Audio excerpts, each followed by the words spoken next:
How about Khabib Nurmagomedov?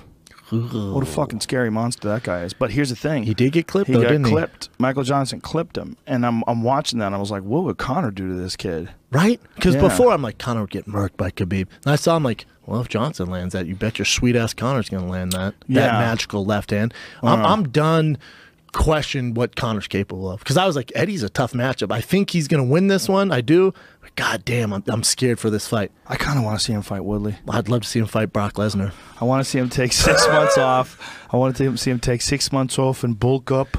You know what's Just put crazy? on a little bit of meat. It's not that outlandish to see that fight. Oh, no, that's it's very not. possible. Oh, no, it's not. It's totally possible. The hiccup in that is the UFC's like, do we just let him get all the belts and all the control? Like, where do we stop it before he's running this He'd have to bitch? give up one of his belts to take on another one. He needs to give up 45. Give up 45. He has 45. Yeah. He's never going to fight there again. He might. Ew, that cut down's tough. What matchup? But the cut's different now because you're allowed to begin your rehydration much earlier. You can weigh in at 8 o'clock in the morning, 8 to 10 in the morning. So by the time the ceremonial weigh-in rolls around, it was in New York City at 6 p.m., he was full.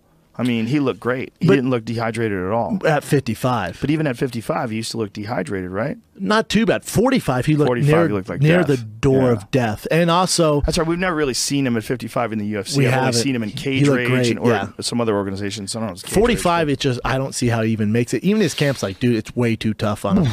Just let that belt go, though. Now, you did your thing. Let it go because you're keeping that division hostage. You got Pettis, Max Holloway coming up. It's funny. I think it's hilarious, too. It's funny because it's not my life, though. But if I was Aldo, I'd be fucking freaking out. Aldo, who was the champ forever, wants that rematch so bad. It ain't happening. Is he really retiring? No, he retired and then thought he was going to go do something else. And he was like, and that he thought the UFC was like, oh, okay, do your thing. And then he realized how tough those contracts is and came back and was like, well, looks like I have to fight. Let's do it. You know, like, Well, who's he going to fight?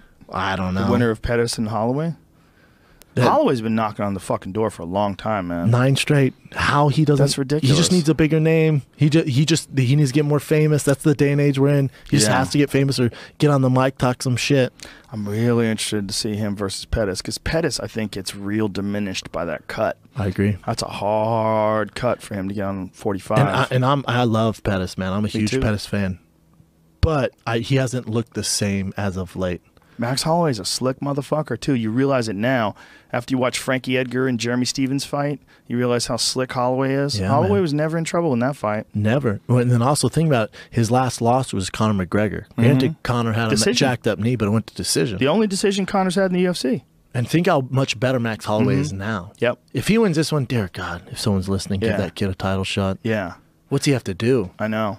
What do you do with Tony and Khabib, though? You're talking about 2 crazy win streaks, too. How do you even just make them fight? Yes. That's what I think. You make them fight. You make them fight. But let's say you had to pick one of them. If Conor's like, all right, I'll fight at 55 in 3 months. Who the fuck wants some? Well, right now, before that fight, Tony Ferguson was the #1 contender. Rightly so. Just beat Rafael Dos Anjos, beat a shitload of guys. Because he's so active, you're saying? He beat Edson Barboza. He was the #1 contender, according to whatever the rankings are, which I don't think are accurate all the time. Those are a toss-up. Some of them kind of suck. Yeah.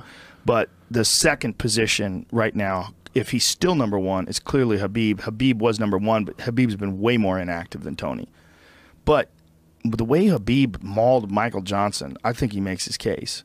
That was a mauling. They both have a case. They both have a case. One's undefeated. One's on a 9-fight win streak. And then Tony, I thought he dismantled RDA. I thought he looked great. Amazing. Khabib absolutely ragdolled Dos Anjos too, and then fucking destroy Johnson. It was horrible watching him beat up Johnson. Because he's so good at tying up that one arm. Oh. He ties up the one arm and then fucking smashes you with the other one. He had him in mount and his arm was pinned. I'm like, God, stop the fight. He's got one arm to try to protect him, and he's getting just thumped in the head.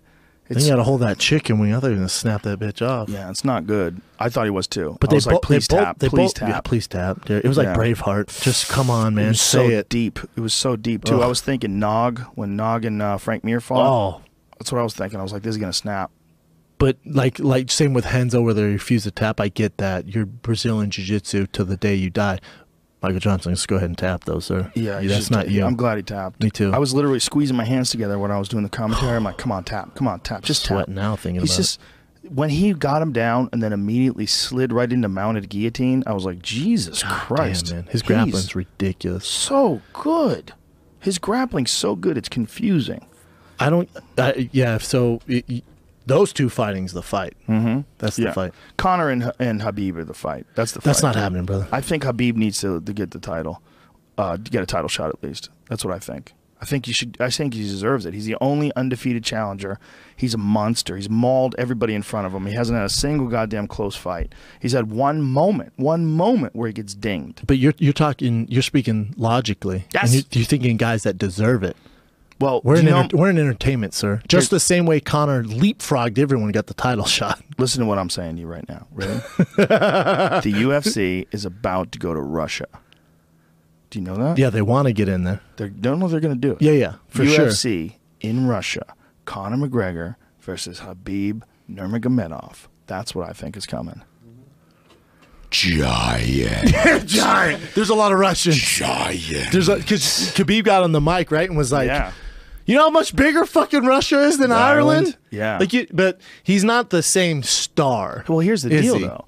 Russia's bigger than Ireland, but the United States is bigger than Ireland, too. And when fucking Conor is fighting in New York City, which is an hour and a half from Eddie Alvarez's house, they're booing Eddie Alvarez as he's walking to the cage. No, it doesn't matter. Russia, China, Korea, Ireland. Conor's the biggest star by far. I don't know about that. When you go to Russia, I wonder if he gets booed in Russia. Don't you think if Khabib was that big of a star in Russia, maybe it's sanctioning stuff, and they are going there. If you check my Instagram page, every time a fucking photo gets up, it's I know, Habib time, Habib time, Habib King, Habib champ. He deserves it, but there's a reason why he hasn't been the headliner of a pay-per-view. Maybe. In the States here. Maybe. Yeah, maybe. But he is a fucking monster, and he is a hero to the Russian MMA fans. Correct. This guy from Dagestan has been mauling everybody they put in front of him, and people think, and rightly so, that he's unjustly being kept from a title shot.